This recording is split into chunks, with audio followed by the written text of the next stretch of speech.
Welcome to Impact Wrestling. Now, I want to say this ahead of time. I'm going to rant on Impact Wrestling because something has to be done. I will explain after I do this review, but there is a major glaring weakness that hurts the company. And I'll give my feelings about it, and I'm going to rant about it unless I say at the end of this, no, I'm not going to do it. I'm going to do it. And it's not going to be what you think. It's not. This is different. It's not. So, what do we got in the opening? We got Bullet Club versus Ozzy Open. Yes, I like Ozzy Open. I've seen them on New Japan. Well, I didn't see New Japan Pro Strong. I understand they are the current tag team openweight champions. Good. Seen them on AEW now. Good. I liked them. They had a good match against Bullet Club, which is basically Ace and the, not the finesse, but the smooth criminal of Chris Bay. Boy knows how to wrestle. He has a great personality. I just feel like you could be doing more with him. Throw him in the world title scene. Right now, they need someone new. But anyway, we know who won. We know that Ozzy Open won. They had to win. But here's the thing that's sad. How many tag teams do we have? We got Bullet Club with the Good Brothers. We got Bullet Club with Ace and Chris Bay. Now, we did see the Good Brothers with the Motor City Machine Guns. We don't know how long ago that recording was made. My guess is maybe about 2 or 3 weeks ago. I think maybe 2 weeks ago, maybe. That might be the last time we've seen them because we know for a fact they have left the company. So they're going to have one more match with the Motor City Machine Guns. So the Bullet Club of the Good Brothers are out of it. So we only have the Motor City Machine Guns. They are still hired. I thought they were done. They're not. We got Chris Bay and the Ace Austin. We got who else? Bennett and Matt Damon. 3. Then we got what else? We got PCO and Vincent, but we don't know how long they're going to stay. Even though we did get a very interesting segment with Vincent trying to brainwash PCO. I'll get that in a minute. And pretty much we got Swinger and Zicky Dice. So we got roughly 5 tag teams. Not counting Ozzy Open, which will make 6. Roughly speaking, that's what we got. But here's the thing. We don't know how long Ozzy Open's going to stay. We now know the Good Brothers are gone. Yes, Chris Bay and Ace Austin together, counting on whenever they don't separate them. Sooner or later, they are going to break up Bullet Club. So we have very few tag teams to work with, but seeing that we are getting something right here is okay. I will give them that. But I am still concerned about the tag team division of Impact Wrestling. Next, we had Mickie James versus Rachel Rose. I believe that's her name. She is a local at Dallas, Texas, where I almost said it. I almost said the glaring weakness, not saying it yet. Was Rachel Rose good? She was fine. She did surprise a little bit of Mickie James, which I think kind of legitimately got a little pissed. Because I think she did one move that Mickie didn't expect, and it pissed her off a little bit. Mickie ended it. And her trek to the world title, Knockouts title, is still going. As you already know, Mickie made it very clear in her promo last week. I'm going for the world title. I'm going for the Knockouts title. One more time. If I lose once, I'm going home and not coming back. In other words, retiring. Well, retiring from Impact does not mean retiring from the entire industry. Possibly. I don't think so. She's still really young. She's only 44 years old. She's still young. She ain't like in her 60s. She's fine. She'll still probably wrestle. But it may be the end for Impact for who knows how long. Now, Kenny King going to a Yoya Yonemura. I believe that's how you pronounce it. His name. I am bad. Yoya Yonemura. Yoya Uemura. I believe that's his name. Looks good. Sad. It's not about if he can wrestle or talk English. He can wrestle.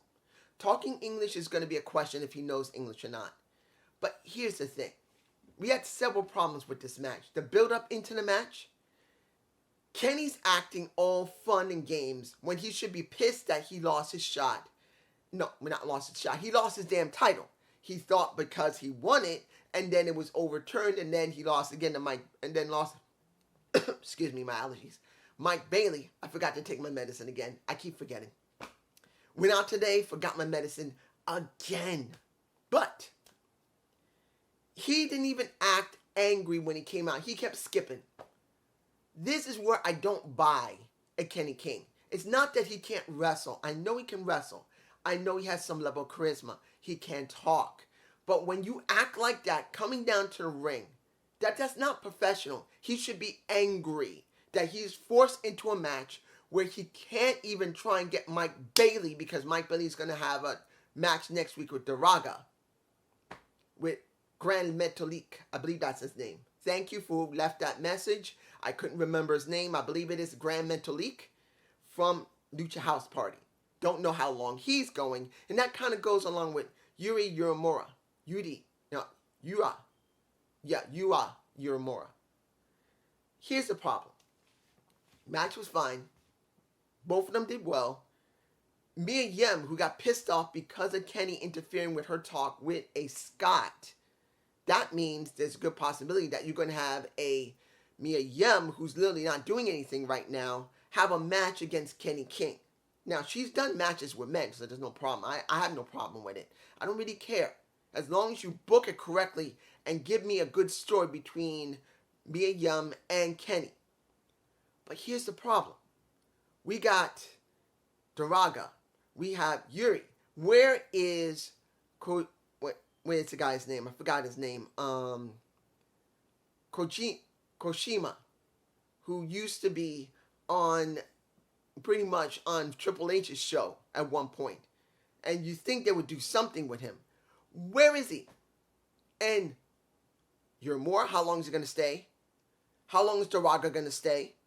This is one of the things I don't like. It's not the glaring weakness, but this is one of the things I don't like. We only see them for a short time, and they're gone. There's no long-term booking. And this is one of the I'm stopping. Moving on.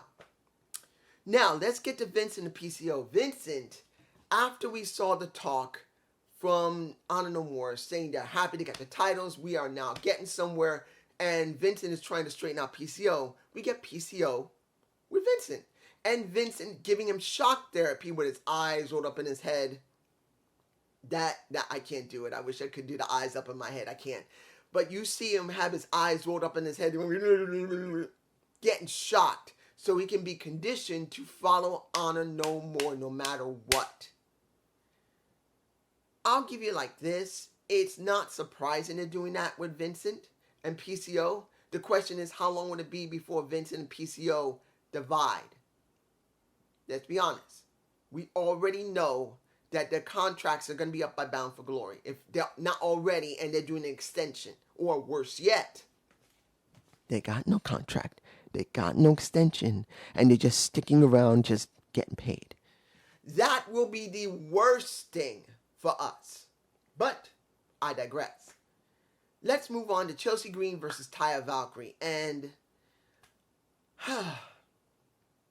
this is also a problem.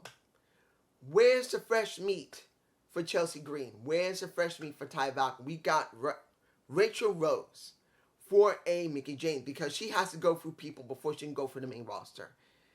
Then we got one of the tag champions facing a former tag champion. Why? Is this leading to a tag team? It probably is. We're going to get Deonna Purrazzo dealing with Rosemary probably next week because we still have a little bit before Victory Road. I really don't like them doing this. I really don't like them having Chelsea Green go up against a possible contender tag team in singles. There's no story. The Knockouts deserve better. But, was it a bad match? No, it wasn't. We know that both of them can go, and they both look good. And I gotta say, I still do love Taya Valkyrie's music. It's very well done. In the end, it is Chelsea Green winning because of interference, not because of Deonna Purrazzo, but because of Jessica jumping onto the ring skirt arguing with the ref. What does this mean? What does this mean for Jessica? What does this mean for Taya Valkyrie? Are you going to have an issue with Taya Valkyrie or Jessica? Or are you just going to not really give us something interesting with Jessica? She is a bite off of Susie. But Susie, at most points, was well constructed. Yes, Susie wasn't 100% interesting until we started seeing a little bit of Sue Young again. The question is, how long will it be before Jessica begin to show havoc signs? And if they don't show havoc signs and they leave it like this, it's not going to go very far because I don't see them actually booking her. I'm hoping I'm wrong, but that's just me. Gunja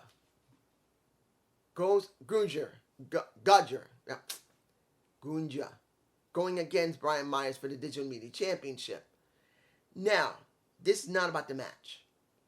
This is about what's going to happen after the match.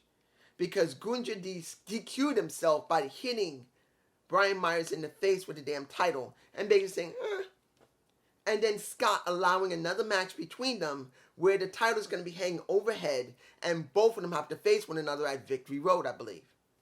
But why? Why would you give Gunja this opportunity when the last time he stole the title and this time he DQ'd the match and then stole the title again? And the problem here is that when you look at Brian, even though, yes, he likes to cheat, but in this situation, he's in the right. So what are we getting here? Are we going to get Gunja turning heel? Maybe. I think Gunja should turn heel, but I don't think he will. So this is kind of like, what? Next, before the final match, we get... I was hoping this would not happen. Diener shows up. Diener goes to the home of a honor... Well, I'm about to say honor no more. I just... You have Violence by Design. You have Eric Young in his house smoking a cigar, smoke coming from his mouth. And you see a Diener calling him out, saying, calling out, Eric, I need to see you. I want to come back. And he says, are you sure? And why? Why is he just going to let him back in? Unless he's going to lay him out to make a point that it's not about him. It's not even about the message. It's about Eric only and his message. And he's going to lay him out by Victory Road. I just don't see the reason why he, and there was nearly 8 to 10 other people there screaming Violence by Design or violence. Violence. I don't know. I'm confused. I shouldn't be. Because you would think after the breakup, they would do something with Diener. They would either turn him face or start being confused about how to feel, or he would have matches by himself before at least going back to Eric and saying, look what I've done. Look what I've accomplished. Look how many people I've destroyed. I want to come back. Why not have that build? And there is none. That's why I'm thinking this makes no sense. Finally, Eric... about to get Eric. You see I'm angry about that. Eddie Edwards versus the Heath. I'm not even going to talk about the match. The match is irrelevant. I knew that Eric was... I don't know why I'm thinking about Eric. I know I'm thinking about Eric because I'm really pissed about that. When you see Eddie, when it was all over, and it wasn't a bad match, he calls out Josh Alexander. And he tries to explain again the reason why his side is the best side and you should come with my side.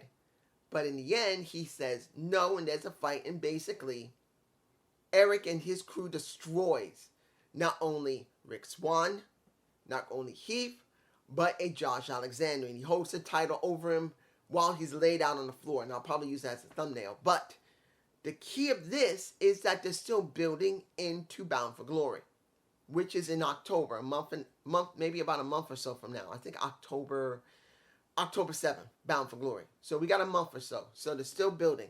You know what I think is going to happen? Either a 6-man or an 8-man tag will be next week. That will probably be before Victory Road. Now, was his show all right? It was okay. It wasn't great.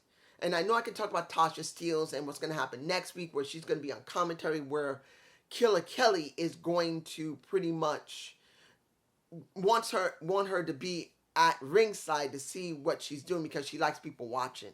And she calls her, what is this S&M shit? That's what she says. What was Tasha thinking? Is Tasha kinky? The way she was dressed, maybe so. But here is the end of this video. And I gotta say, it was not a bad show. But here's the problem, which brings it down immensely. Guys, when you look at Impact Wrestling production, I've said it for years. There's been a problem with it. Either the camera work's not good, the lighting wasn't good, the audio was actually spotty. There was spotty audio for Eddie Edwards. It was spotty. It was. But here's not the problem for that. Participation is the problem. Yep. Participation, guys. This is where it goes off the rails. Let me give it to you like this, guys. I've been saying for years about the creative of Impact Wrestling. And I know people still love Impact. Yes, I do as well. But as an honest reviewer of pro wrestling, I have to say what the issue is. And here's what it is. What are we getting from Impact Wrestling? Yes, now the camera work seems to be normal instead of it being like this the majority of the time. When it comes to the audio, it's still on and off spotty, but you can't always be perfect in a different venue. They are in Dallas, Texas. Dallas, Texas. We know there are fans in Dallas. Devon Erics are from Dallas. And there's a lot of pro wrestling going off in Dallas. But when you see Impact there, no matter if it's the first set of tapings there, or the last, or wherever else they weren't loud. Look, you know what they sound like? Think about the Chase. Think about the NWA, who is limited in that state of St. Louis. Because I think they haven't changed their restrictions yet. I think they still have restrictions on how many people can be inside of any venue. I could be wrong. But they're almost as loud as NWA. Guys, what is going on? There is something wrong here. It can't just be because they just get bad fans. Or, and I know there are many people going to say, you don't understand, they do multiple tapings. You think I don't know. This is not about the multiple tapings. Lately, when they've been going from one venue to another, they do multiple tapings. The first set of tapings before the last one, they do between maybe 4 tapings, maybe 5, it depends.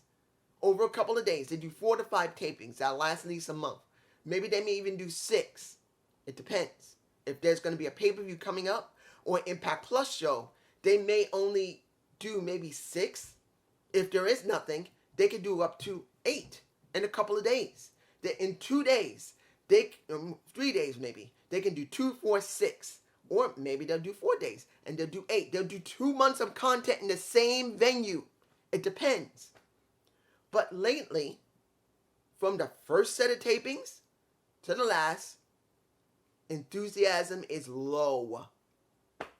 Low. They barely cheer. They had Georgia, which was actually good. And the last place they wasn't too bad. But the majority of the time, and it's not just because of the amount of tapings they do, the fans are not enthusiastic. And that's got to be a couple of reasons. It's got to be a major reason. It's not because they do multiple tapings. Can't be. No. It's that the content may not be interesting enough for these people. So what does that mean? Take a guess. What have I been saying for so long? Impact does not hire large amounts of people anymore. They don't do it. Even though, and I have been told this multiple times, they work for Anthem. Anthem is a multi-billion-dollar company. Well, guess what? Where the fuck is the damn money? Where the fuck is the damn backing from Anthem? They need to change out their damn venue. As I said before, Anthem may own them, but they don't run them. They may only get a certain budget, and then guess what? They got to work with that damn budget either from the merchandise they get and a certain amount of money they get from Anthem and whatever they get from the app, which is Fightful app and Access TV. They get a little bit of money from everywhere. It's not enough. It's not enough. What do you got to do? They need either a different type of venue, which is way bigger than what they're doing. They're doing small ass venues that have crowds that don't freaking care. Now, either they got to change their venue to be very large, which would give them even more working. And I know people going to say, dude, have you noticed they've been in a bigger venue? Well, then that means it's the damn content. Tell me I'm wrong. If it's not the venue being too damn small and that there's so few people there, they can't get enough people in there, or it's that the content they're pumping out is not enthusiastic enough not interesting enough for the fans, and their enthusiasm is low, because even Rampage, we know Rampage is pre-taped. We know that most of the time it's late in the night, but the people there are still enthusiastic enough to be interesting. What do we get here? The enthusiasm of the fans, wherever venue they've been going, is very rarely good. They should be really loud. Even 150 people can be loud enough, if there is. How big is those venues they're in? 2, 3, maybe 400 people can fit in them?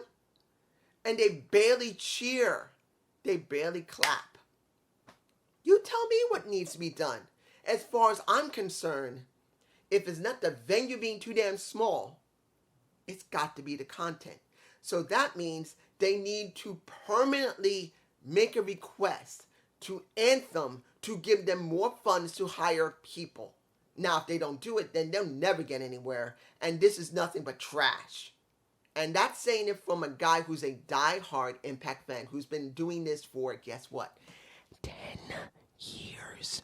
I have been reviewing Impact along with WWE, but mainly Impact, for 10 years straight. Yes, there's been a couple of days I missed it because either I got sick or I couldn't watch it. But I have been reviewing. You look at my channel, it's almost entirely Impact Wrestling.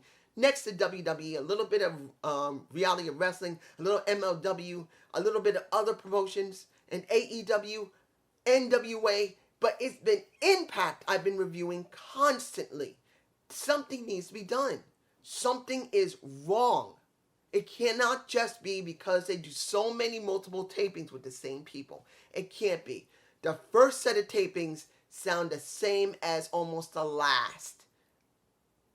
They need a change. You guys tell me below, and I hope you enjoyed this Impact review. Please give me a comment below. I will see if I can get my Gump report done tomorrow. And if it isn't done tomorrow, it'll be done Saturday, and you will see it either tomorrow or Saturday. Peace.